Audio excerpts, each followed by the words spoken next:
Sentiste que tus oraciones chocan contra un techo de silencio. No es casualidad, ni castigo aleatorio.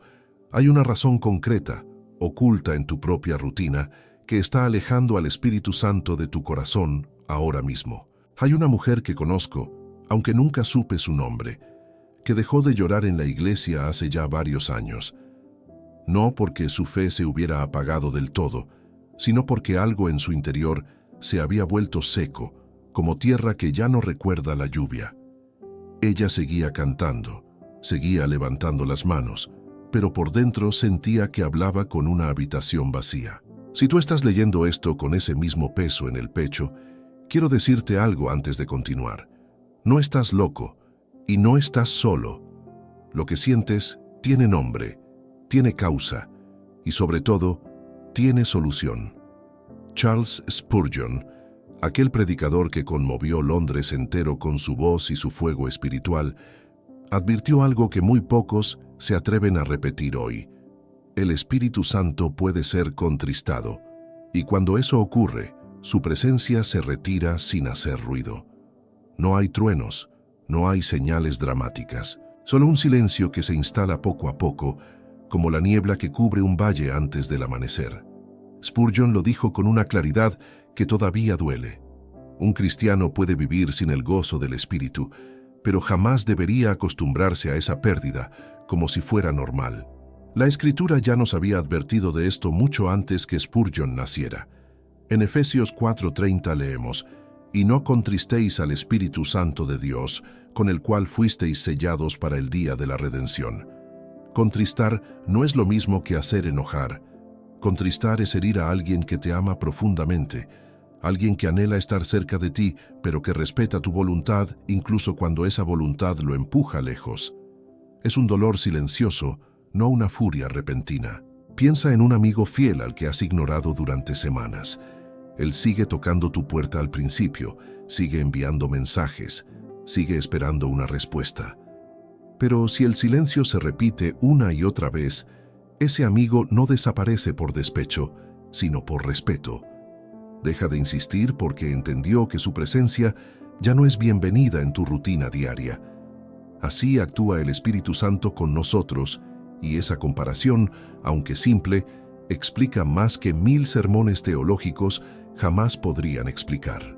Spurgeon solía decir que muchos creyentes buscan avivamiento en un culto especial, en una conferencia, en una emoción pasajera, cuando en realidad el avivamiento comienza en la habitación donde nadie los ve. Ahí, en lo oculto, se decide todo lo demás. Comienza en la forma en que tratamos nuestros pensamientos secretos, en la manera en que hablamos cuando estamos solos, en las decisiones pequeñas que nadie más conoce, pero que Dios observa con total claridad y sin excepción alguna.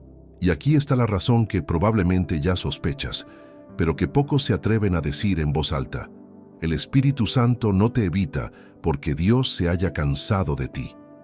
Te evita porque tú, sin darte cuenta, llenaste tu vida de ruido espiritual. Oraciones apuradas antes de dormir, lecturas bíblicas hechas por obligación, no por hambre. Perdón que nunca terminaste de dar, aunque digas que ya lo hiciste.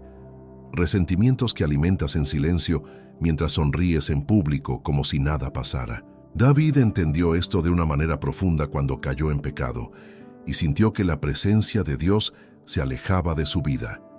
En el Salmo 51:11 clamó con desesperación: «No me eches de delante de ti y no quites de mí tu Santo Espíritu». David no estaba jugando con palabras religiosas, estaba aterrado, porque sabía lo que significaba vivir sin esa cercanía que antes había sentido tan real, tan presente, tan viva en cada rincón de su existencia. Spurgeon enseñaba que la mayor tragedia de un cristiano no es caer en pecado, sino acostumbrarse a vivir lejos del Espíritu sin siquiera notarlo. Eso es lo más peligroso de todo, porque ocurre despacio y sin dolor aparente. El corazón humano tiene una capacidad terrible para adaptarse a la sequedad espiritual, para llamarla normalidad, para justificarla diciendo que así es la vida adulta, que la fe intensa era cosa de cuando eras joven o recién convertido. Pero no lo es, Y en el fondo tú lo sabes. Sabes que hubo un tiempo en que orar no era una tarea más en tu lista, sino un refugio verdadero al que corrías cuando el mundo se ponía pesado. Sabes que hubo un tiempo en que abrir la Biblia se sentía como recibir una carta de alguien que te ama, y no como leer un manual olvidado en un cajón lleno de polvo. Ese tiempo puede volver, créeme, no se ha perdido para siempre. El Espíritu Santo no se fue por rencor, se retiró porque tú, poco a poco, dejaste de darle espacio en medio de tantas otras urgencias que parecían más importantes. En las próximas partes de este video, vamos a desenmascarar una por una las señales concretas que indican que el Espíritu Santo está guardando distancia en tu vida ahora mismo, sin adornos ni rodeos. Vamos a mirar de frente los hábitos silenciosos que lo entristecen, las excusas que usamos sin darnos cuenta, y sobre todo, el camino real de regreso a su presencia, ese camino que sí existe y que sí funciona. Porque restaurar esa cercanía no depende de un milagro externo repentino, depende de decisiones concretas que tú puedes empezar a tomar hoy mismo desde el lugar exacto donde estás sentado ahora. Si este mensaje ya está tocando algo dentro de ti, suscríbete a este canal ahora mismo. Aquí seguimos profundizando cada semana en la palabra de Dios y en la sabiduría espiritual que tanto necesitamos en estos tiempos de confusión y ruido constante. Y si sientes que tu vida de oración se secó, que la Biblia dejó de hablarte, que hay una distancia con Dios que no sabes cómo cerrar por más que lo intentas, quiero contarte algo importante. Preparamos una guía llamada 21 días para restaurar tu intimidad con Dios, pensada exactamente para esa sed que estás sintiendo ahora mismo, para esa oración que se siente vacía y esa Biblia que ya no parece hablarte como antes.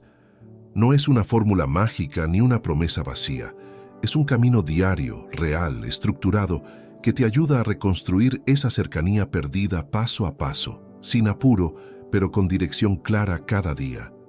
Muchos que la usaron cuentan que sintieron por primera vez en años que Dios volvía a sentirse cerca, que la oración dejó de ser un monólogo y volvió a convertirse en una conversación viva. Adquiere hoy mismo tu guía en el enlace del primer comentario fijado, antes de que sigas viendo este video y la sed que sientes ahora quede otra vez enterrada bajo la rutina de mañana. Hay una señal que casi nadie reconoce a tiempo, y es esta: cuando el pecado deja de dolerte. No hablo de cometer errores, todos los cometemos. Hablo de ese momento exacto en que haces algo que sabes que está mal, y en lugar de sentir esa punzada en el pecho, sientes apenas un cosquilleo pasajero que se olvida en minutos. Eso no es madurez espiritual, aunque muchos lo disfracen así. Eso es un corazón que se está endureciendo poco a poco, capa sobre capa, como el callo que se forma en una mano que trabaja demasiado sin descanso. Hebreos 3:13 lo dice con precisión: exhortaos los unos a los otros cada día, entre tanto que se dice hoy, para que ninguno de vosotros se endurezca por el engaño del pecado. El engaño no llega gritando. Llega susurrando que esta vez no importa, que Dios entiende que ya habrá tiempo de arreglar cuentas más adelante. Y así, sin darte cuenta, empiezas a negociar con lo que antes jamás habrías tolerado en tu vida. La segunda señal es todavía más silenciosa. La oración se convierte en un trámite.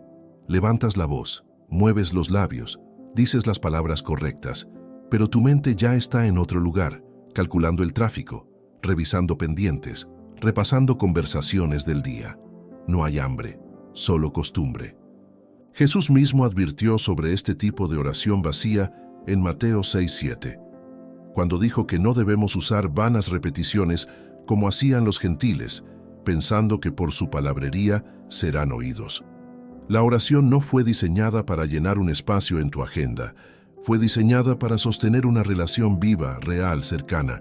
Cuando esa relación se enfría, la oración se vuelve mecánica sin que lo notes. Y lo más triste es que puedes seguir orando así durante años, cumpliendo la forma pero perdiendo por completo la esencia de lo que significa hablar con el Dios que te creó. Puedes incluso sentirte orgulloso de tu constancia, de nunca faltar a ese momento diario, sin percibir que la constancia sin presencia real es apenas una cáscara vacía, un hábito que se sostiene a sí mismo, pero que ya no alimenta nada por dentro. La tercera señal tiene que ver con la palabra de Dios y es dolorosamente común. Abres la Biblia y las palabras ya no te dicen nada. Antes un versículo te detenía en seco, te hacía llorar, te hacía pensar durante días enteros. Ahora lees capítulos completos y cierras el libro sin recordar ni una sola línea. Esto no significa que la Biblia haya cambiado. Significa que algo en ti bloqueó el canal por donde esa palabra solía llegarte con fuerza. En Amós 8:11 hay una advertencia que estremece. Vienen días, dice Jehová el Señor, en que enviaré hambre a la tierra, no hambre de pan ni sed de agua, sino de oír la palabra de Jehová. Ese hambre espiritual no desaparece por castigo divino. Desaparece porque dejamos de alimentarla con constancia. Un músculo que no se ejercita se atrofia, y el hambre por la palabra funciona exactamente igual dentro del alma humana. La cuarta señal es más incómoda de admitir, porque toca directamente las relaciones. Te has vuelto más irritable, más impaciente, más propenso a juzgar a quienes te rodean. Ese fruto amargo no aparece de la nada. Gálatas 5:22 habla del fruto del Espíritu como amor, gozo, paz, paciencia, benignidad, y cuando ese fruto escasea, algo está fallando en la raíz. No se trata de fingir una sonrisa permanente, ni de reprimir tus emociones reales. Se trata de reconocer que cuando la cercanía con Dios disminuye, la capacidad de amar a los demás con paciencia genuina también disminuye, casi como un reflejo natural de esa distancia interior. La quinta señal es quizás la más peligrosa de todas. Has dejado de sentir convicción. Antes, cuando te alejabas del camino correcto, algo dentro de ti se agitaba, te incomodaba, te empujaba a regresar. Ahora ese sistema de alarma parece apagado, y puedes vivir semanas enteras sin que nada dentro de ti proteste. Juan 16:8 nos recuerda que una de las funciones centrales del Espíritu Santo es convencer al mundo de pecado, de justicia y de juicio. Cuando esa voz se apaga en tu conciencia, no es porque hayas alcanzado una paz superior, es porque dejaste de escuchar y con el tiempo dejaste incluso de percibir que había algo que escuchar. Hay una sexta señal que suele pasar desapercibida porque se disfraza de simple cansancio. El servicio a Dios se volvió una carga pesada en lugar de una alegría. Cantas en el culto porque toca cantar. Sirves porque ya te comprometiste. Das porque quedaría mal no hacerlo. Pero por dentro todo eso se siente vacío, forzado, como cumplir una cuota más de la semana.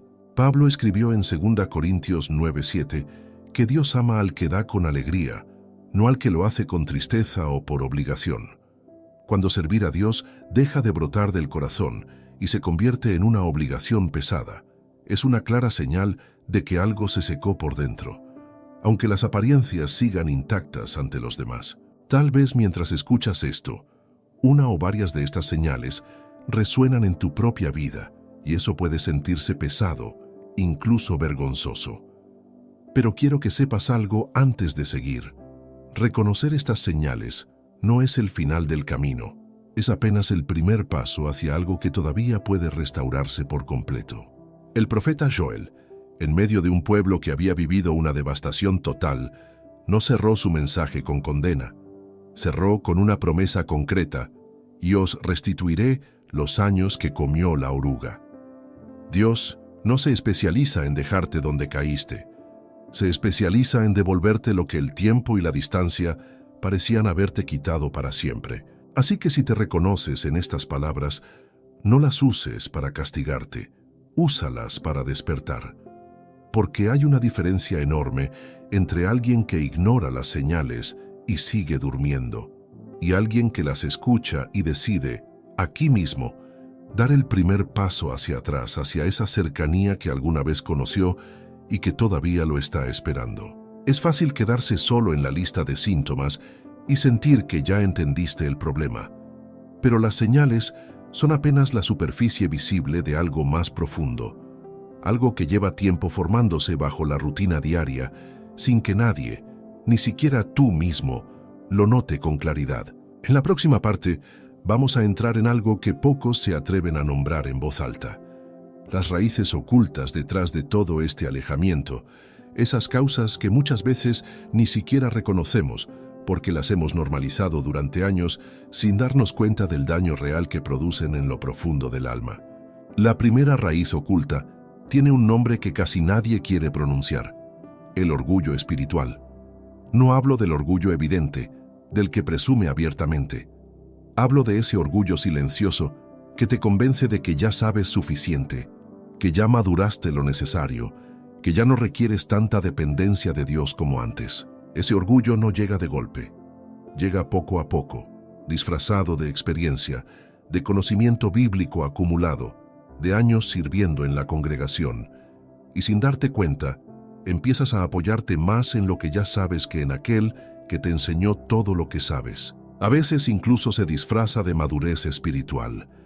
Dejas de buscar a Dios con la misma intensidad porque sientes que ya alcanzaste cierto nivel, que ya no necesitas llorar en oración como al principio, que la emoción del primer amor era propia de los nuevos en la fe, no de alguien con tu recorrido. Santiago 4:6 lo dice sin rodeos: Dios resiste a los soberbios y da gracia a los humildes. No es que Dios se enoje y decida castigarte por orgulloso, es que la soberbia, por su propia naturaleza, cierra la puerta que solo la humildad sabe mantener abierta. La segunda raíz es el pecado escondido que nunca se confesó del todo. Todos hemos fallado, eso no es noticia. Pero hay una diferencia enorme entre caer y levantarse confesando con sinceridad, y caer y luego construir una vida entera alrededor de ocultar esa caída, minimizarla, justificarla ante uno mismo cada noche. El rey David conocía este peso mejor que nadie. En el Salmo 32:3 confesó: «Mientras callé, se envejecieron mis huesos en mi gemir todo el día». No fue el pecado en sí lo que lo destruía por dentro, era el silencio alrededor de ese pecado, la energía gastada en esconderlo, en fingir que todo estaba en orden cuando por dentro se desmoronaba. Ese mismo patrón se repite hoy en tantas vidas. Una adicción que nadie conoce, una mentira que ya lleva años sostenida, una relación que sabes que está mal, pero que sigues justificando con excusas cada vez más elaboradas. Mientras ese secreto permanezca enterrado, la cercanía con el Espíritu Santo seguirá bloqueada, no como castigo, sino como consecuencia natural de vivir dividido. La tercera raíz tiene que ver con la falta de perdón, y esta es quizás la más común de todas porque casi nadie la reconoce como pecado. Guardamos resentimiento contra un padre ausente, contra una pareja que nos traicionó, contra un hermano que nos hirió, y lo llamamos protegernos, cuando en realidad es una cárcel que construimos con nuestras propias manos. Jesús fue muy claro en Mateo 6:15 cuando dijo: «Mas si no perdonáis a los hombres sus ofensas, tampoco vuestro Padre os perdonará vuestras ofensas». No es que Dios use el perdón como moneda de cambio, es que un corazón lleno de rencor no tiene espacio disponible para recibir la ternura del Espíritu Santo al mismo tiempo. Puedes decir que ya perdonaste con la boca, pero si el nombre de esa persona todavía te acelera el pulso, si todavía repasas mentalmente lo que te hicieron, si todavía sueñas con el momento en que reciban su merecido, entonces ese perdón sigue pendiente, sin importar cuántas veces hayas repetido la frase en voz alta. El perdón genuino no borra el recuerdo del daño, pero sí desactiva el veneno que ese recuerdo sigue liberando cada vez que lo revives.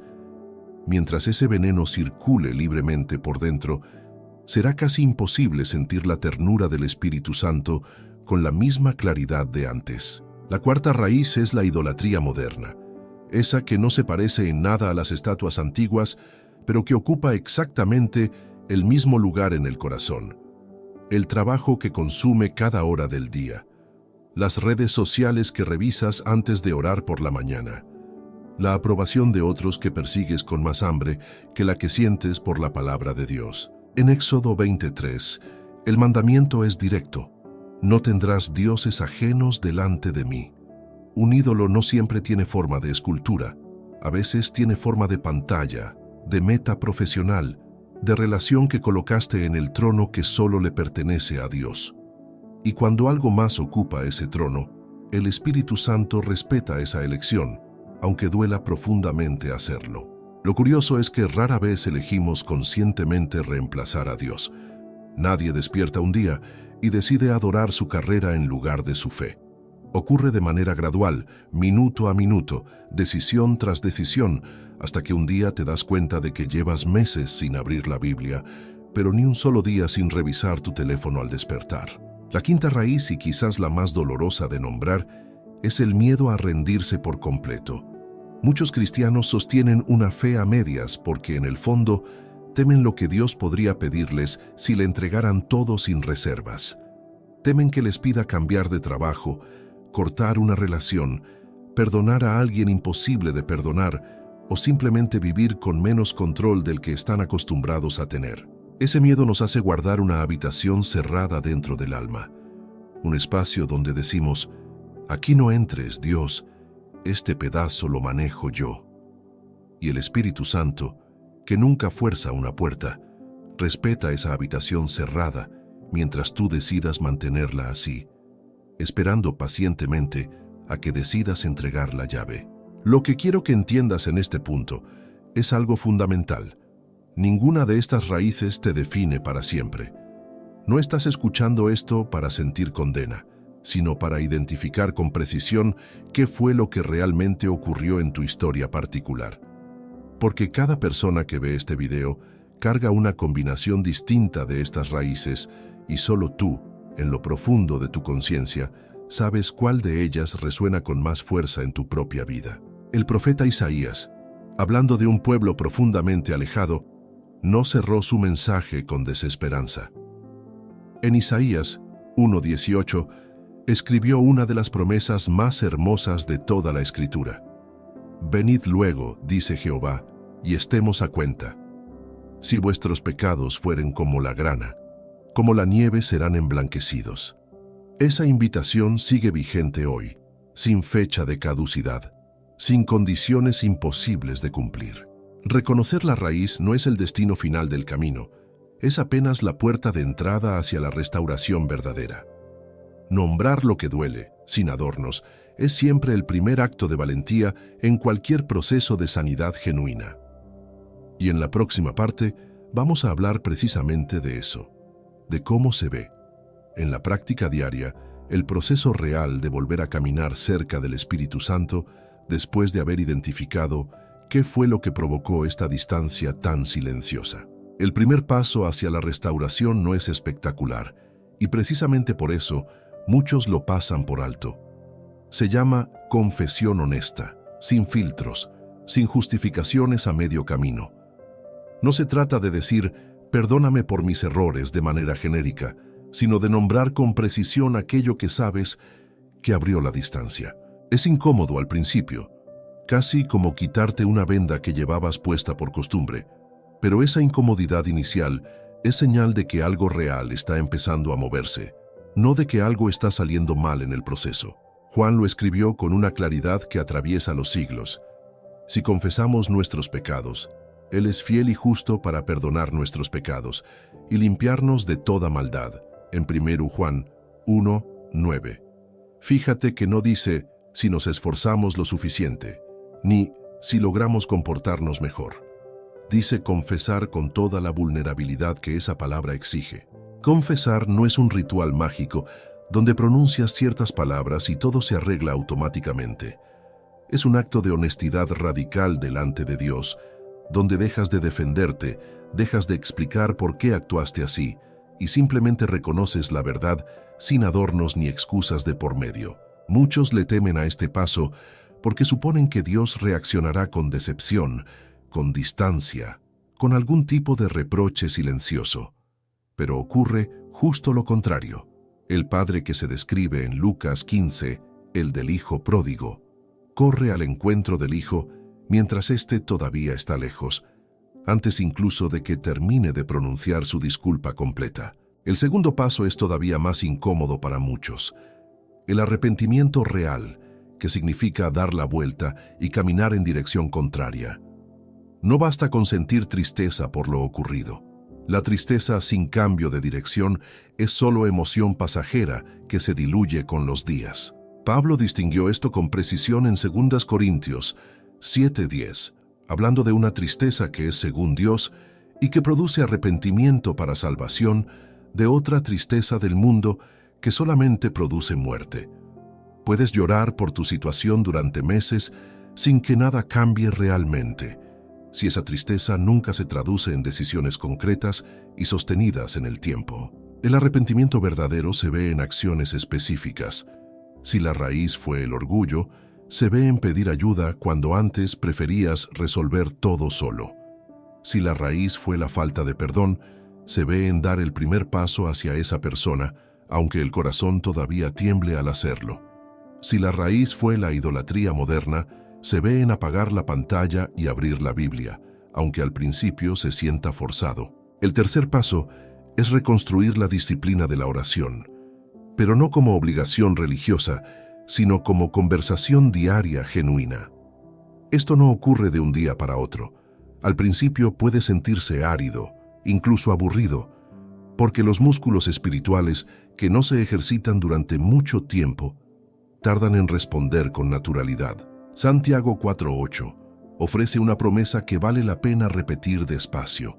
Acercaos a Dios, y Él se acercará a vosotros. No dice que Dios exige perfección antes de acercarse. Dice que basta con dar el paso, aunque sea torpe, aunque sea breve, aunque las palabras salgan entrecortadas al principio. Empieza con algo simple y sostenible. 5 minutos reales de conversación honesta con Dios, sin pedir nada al inicio, solo hablando como le hablarías a alguien que te conoce por completo y que aún así decide quedarse. Con el tiempo, esos 5 minutos se convierten en 10, y esos 10 en un espacio que empiezas a extrañar cuando no lo tienes. No busques resultados espectaculares en la primera semana. La confianza que se rompió lentamente también se reconstruye lentamente, y eso no es una falla del proceso, es simplemente cómo funcionan las relaciones reales, tanto humanas como espirituales. El cuarto paso involucra la palabra de Dios, y aquí la clave no está en la cantidad, sino en la calidad de la atención que le prestas. No se trata de leer capítulos enteros por cumplir una meta numérica, sino de detenerte en un solo versículo hasta que realmente penetre en tu corazón. El Salmo 119:105 lo describe de manera hermosa. Lámpara es a mis pies tu palabra y lumbrera a mi camino. Una lámpara no ilumina todo el trayecto de una vez, ilumina el siguiente paso y luego el siguiente, y así sucesivamente. No necesitas entender toda la Biblia hoy mismo, solo necesitas dar el próximo paso con la luz que ya tienes disponible. El quinto paso, quizás el más determinante de todos, es rodearte de personas que también busquen esa cercanía con Dios. La soledad espiritual acelera el alejamiento. La comunidad genuina lo frena y muchas veces lo revierte por completo. Eclesiastés 4:12 lo resume con una imagen que todos entendemos. Cordón de 3 dobleces no se rompe pronto. No necesitas una comunidad enorme. A veces basta con una sola persona que ore contigo, que te pregunte cómo va tu corazón de verdad, que note cuando empiezas a distanciarte antes de que tú mismo lo notes. Esa clase de compañía es un ancla poderosa en los días donde la disciplina personal simplemente no alcanza. Busca a esa persona con intención. No esperes que aparezca por accidente. Puede ser un familiar, un amigo de años, alguien de tu congregación que también atraviesa este mismo caminar. La restauración espiritual casi nunca ocurre completamente a solas, aunque el primer paso siempre empiece en la intimidad de tu propio corazón. Quiero ser honesto contigo sobre algo importante. Este proceso no siempre se siente emocionante.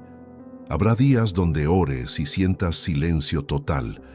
Habrá semanas donde parezca que nada está cambiando, donde la vieja sequedad todavía se asome de vez en cuando. Eso no significa que el proceso haya fracasado. Significa que la restauración real, la que perdura, se construye con constancia, no con emociones intensas y pasajeras. Oseas 6:3 Lo describe con una promesa que sostiene a muchos en esos días difíciles. Y conoceremos y proseguiremos en conocer a Jehová, como el alba está dispuesta a su salida, y vendrá a nosotros como la lluvia tardía y temprana a la tierra. La restauración llega con la misma certeza con que llega el amanecer después de la noche más larga, sin apuro, pero sin falta. En la última parte de este video, vamos a hablar sobre cómo sostener esta cercanía a largo plazo, evitando caer otra vez en los mismos patrones que nos alejaron, y vamos a cerrar con algo que puede marcar un antes y un después en tu caminar espiritual, si decides tomarlo en serio desde hoy mismo, sin postergarlo ni un solo día más. Sostener esta cercanía a largo plazo requiere entender algo que muchos ignoran. La vida espiritual no funciona como un logro que se alcanza una vez y se queda fijo para siempre. Funciona más como el cultivo de un campo, donde cada temporada exige atención nueva, donde el descuido de unas semanas puede echar por tierra el trabajo de meses enteros. Pablo lo entendía profundamente cuando escribió en Filipenses 3:13 que él mismo no consideraba haberlo ya alcanzado, sino que proseguía hacia la meta. Si un apóstol que vio a Jesús resucitado necesitaba seguir avanzando cada día, ninguno de nosotros debería esperar llegar a un punto donde ya no haga falta cuidar esta relación con la misma intención de siempre. El primer patrón que suele arrastrarnos de vuelta es la comparación silenciosa. Empiezas a medir tu crecimiento espiritual observando a otros, sintiéndote superior cuando avanzas más rápido, o desanimándote cuando ves a alguien que parece más constante que tú. Esa comparación distrae del único camino que realmente importa, el tuyo, con Dios, sin espectadores de por medio. Gálatas 6:4 lo resume con precisión. Cada uno someta a prueba su propia obra, y entonces tendrá motivo de gloriarse solo respecto de sí mismo y no en otro. Tu proceso de restauración no necesita parecerse al de nadie más. Dios trabaja contigo según tu propia historia, tus propias heridas, tu propio ritmo particular. Cada persona lleva una mochila distinta, con pesos distintos, con heridas que se formaron en momentos diferentes de la vida. Comparar tu capítulo 3 con el capítulo 20 de otra persona solo te roba la paz que necesitas para avanzar en tu propio terreno. El segundo patrón peligroso es confundir la emoción con la profundidad. Habrá días de oración intensa donde sientas la presencia de Dios de manera casi física, y otros días completamente secos donde nada parezca moverse por dentro.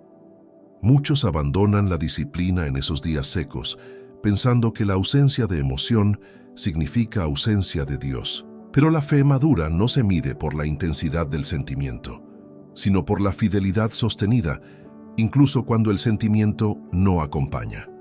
El profeta Habacuc, en uno de los pasajes más honestos de toda la Escritura, declaró en Habacuc 3:17-18 que aunque la higuera no floreciera y no hubiera frutos en las vides, él aún así se alegraría en Jehová. Esa clase de fe no niega el dolor ni finge una alegría artificial. Simplemente decide sostenerse en Dios independientemente de las circunstancias emocionales del momento. Es exactamente esa decisión, repetida día tras día, la que construye una intimidad que no se derrumba ante la primera sequía. Piensa en esto como una raíz profunda frente a una raíz superficial. Un árbol de raíz superficial crece rápido cuando llueve, pero se marchita con la primera sequía prolongada. Un árbol de raíz profunda tarda más en desarrollarse, pero sobrevive incluso cuando la lluvia tarda semanas en llegar. El tercer patrón que hay que vigilar de cerca es el regreso silencioso a los viejos hábitos que originalmente abrieron la distancia. Rara vez ocurre de golpe. Empiezas dejando pasar un día de oración por cansancio justificado, luego 2, luego una semana entera, y antes de notarlo estás exactamente en el mismo lugar seco del que tanto trabajo costó salir. Proverbios 4:23 ofrece una instrucción que funciona como advertencia permanente. Sobre toda cosa guardada, guarda tu corazón, porque de él mana la vida. Guardar el corazón no es un evento único. Es una vigilancia constante, algo que se revisa cada día, no algo que se resuelve una vez y luego se olvida por completo. Una manera práctica de guardar el corazón es hacerte preguntas honestas de manera regular. ¿Cómo está realmente mi tiempo con Dios esta semana? No en teoría, sino en la práctica diaria. ¿Hay algo que estoy evitando confesar porque me resulta cómodo mantenerlo oculto? ¿A quién le estoy permitiendo saber la verdad completa de cómo va mi corazón en este momento? El cuarto elemento para sostener esta cercanía es celebrar el progreso sin exigirte perfección inmediata. Muchos cristianos abandonan el proceso porque esperan una transformación total en pocas semanas, y cuando descubren que todavía luchan con los mismos patrones de siempre, concluyen que el esfuerzo no sirvió de nada. Pero la santificación bíblica siempre se describe como un proceso, no como un evento instantáneo. En 2 Corintios 3:18 leemos que somos transformados de gloria en gloria, una expresión que implica movimiento continuo, no un salto único hacia la perfección total. Cada pequeño paso de obediencia cuenta, incluso cuando no se sienta como un gran avance espiritual. Aprende a notar los pequeños cambios reales. La paciencia que mantuviste en un momento donde antes habrías explotado. La oración breve que hiciste antes de tomar una decisión difícil.